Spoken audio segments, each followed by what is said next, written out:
हरे कृष्णा।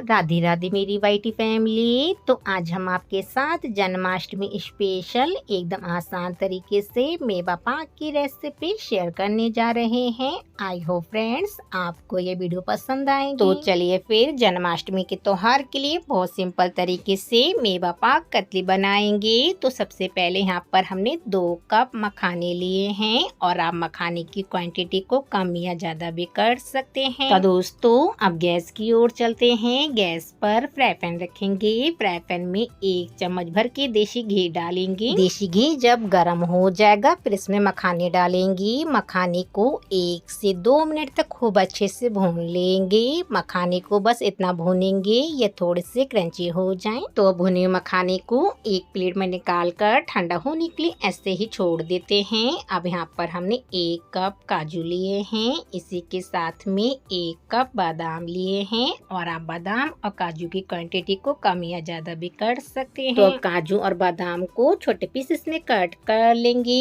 अच्छा फ्रेंड्स आप लोग हमें कमेंट्स करके बताना किस किस के जन्माष्टमी के त्योहार पर मेवा पाक की रेसिपी बनाई जाती है। तो हमने काजू और बादाम को छोटे पीसेस में कट कर लिया है। अब पैन में 1 चम्मच भर के देसी घी डालेंगे। अब हमने काजू और बादाम को काट के रखा है उसे फ्राई पैन में डाल देंगे। 1 से 2 मिनट तक काजू और बादाम को भून लेंगे। ड्राई फ्रूट्स को ज्यादा नहीं भूनेंगे, बस इतना भूनेंगे इनका कच्चापन निकल जाए। अब इसमें 1 कप खरबूज की मींग डालेंगे। अब खरबूज की मींग को भी हल्का सा भून लेंगे। तो हमने खरबूज की मींग को थोड़ा सा भून लिया है। अब इसमें आधा कप चिरौंजी डालेंगे। चिरौंजी डालना बिल्कुल ऑप्शनल है। अगर आपके पास चिरौंजी हो तो आप डाल सकते हैं, नहीं हो तो आप इसे स्किप भी कर सकते हैं। तो अब इसी के साथ में 1 कप कद्दूकस किया हुआ नारियल डालेंगे। अब सभी ड्राई फ्रूट्स को अच्छे से भून लेंगे। और हाँ अगर आपके पास किशमिश हो तो आप मेवा पाक में डाल सकते हैं, नहीं हो तो आप उसे स्किप भी कर सकते हैं। जन्माष्टमी के त्योहार पर लड्डू गोपाल के लिए मेवा पाक कतली का भोग लगाया जाता है। तो किस किस के घर में मेवा पाक की कतली बनाकर भोग लगाया जाता है। हमारे घर में तो हर साल मेवा पाक की कतली बनाई जाती है, इसी से लड्डू गोपाल का भोग लगाया जाता है। अब हमने ड्राई फ्रूट्स को एक प्लेट में निकाल लिया है।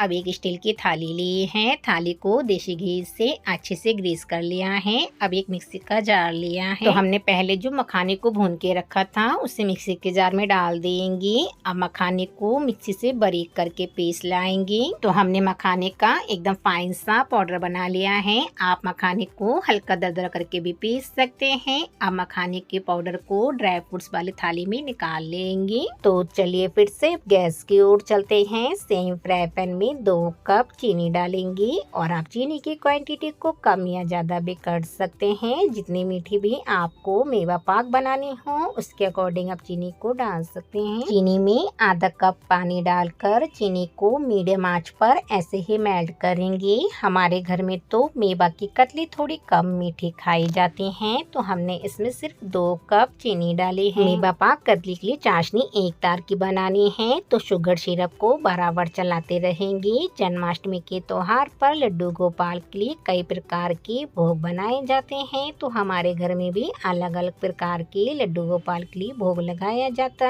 है। तो फिर यहाँ पर देखिए चाशनी को अब चेक करेंगे। तो चाशनी में 1 तार बन रहा है। चाशनी हमें इसी तरीके की चाहिए। अगर आपने चाशनी को ज्यादा गाढ़ा कर लिया तो आपकी कतली एकदम टाइट हो जाएंगी और खाने में टूटेंगी नहीं। इस टाइम पर गैस के आंच को लो फ्लेम पर रखेंगे। ड्राई फ्रूट्स के पाउडर को चाशनी में डाल देंगे। अब सभी चीजों को अच्छे से मिक्स करेंगे। इसमें कोई गुठलियां नहीं रह जानी चाहिए। अब गैस के आंच को मीडियम करेंगे। मीडियम आंच पर ड्राई फ्रूट्स के मिक्सचर को सिर्फ 1 मिनट तक और पकाएंगे। अब गैस के आंच को ऑफ कर देंगे। अब ड्राई फ्रूट्स के मिक्सचर को थाली में निकाल कर अच्छे से फैला देंगे। ड्राई फ्रूट्स के मिक्सचर को थाली में निकाल कर बिना ठंडा करे जल्दी से थाली में फैला देंगे, नहीं तो ये ऐसे ही सेट हो जाएगा। तो दोस्तों अब गरम मेवा पाक कतली में चाकू की हेल्प से कट लगा लेंगे। मन चाहे शेप में आप कतली को कट कर सकते हैं। बस आपको एक बात का याद रखना है, ड्राई फ्रूट्स का मिक्सचर को ठंडा होने नहीं देना है।